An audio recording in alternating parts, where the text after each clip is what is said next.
Gujarat university હોસ્ટેલમાં પાણી વિતરણને લઈ અને એનએસયુઆઈ દ્વારા વિરોધ કરવામાં આવ્યો। ગર્લ્સ અને બોયઝ હોસ્ટેલમાં રાત્રે 9 થી સવારના 6 કલાક સુધી પાણી પુરવઠો બંધ રહેવાના કારણે વિદ્યાર્થીઓને ભારે મુશ્કેલીનો સામનો કરવો પડી રહ્યો છે।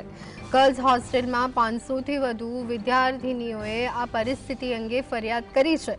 એનએસયુઆઈએ આ મુદ્દે વિરોધ નોંધાવ્યો અને હોસ્ટેલમાં 24 કલાક સતત પાણી પૂરું પાડવાની માંગ કરી છે। વિદ્યાર્થીઓ અને એનએસયુઆઈનું કહેવું છે કે પાણી વિના હોસ્ટેલમાં સામાન્ય જીવન અને સ્વચ્છતા જાળવવી મુશ્કેલ છે, તેથી તાત્કાલિક કાર્યવાહી જરૂરી છે।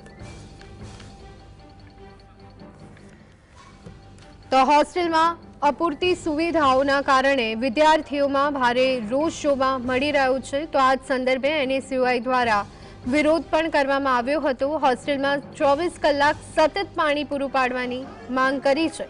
આ અંગે વધુ વિગત મેળવી લઈએ। સંવાદદાતા જતીન અમારી સાથે જોડાઈ ગયા છે।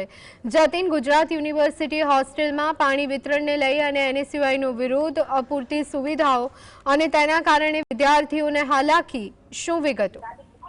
ગુજરાત યુનિવર્સિટી ખાતે ગર્લ્સ હોસ્ટેલ હોય કે બોયઝ હોસ્ટેલ હોય, રાત્રિના 9 કલાકથી સવારે 6 કલાક સુધી પાણી જે છે તે નથી આવતું, જેને લઈ કહી શકાય કે વિરોધ જે છે તે એનએસયુઆઈ દ્વારા કરવામાં આવ્યો હતો।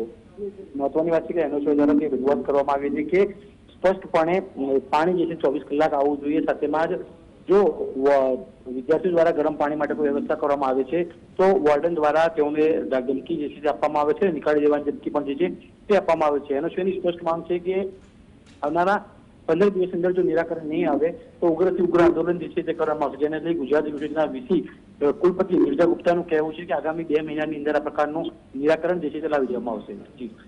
જી આભાર જતીન, સમગ્ર માહિતી આપવા બદલ।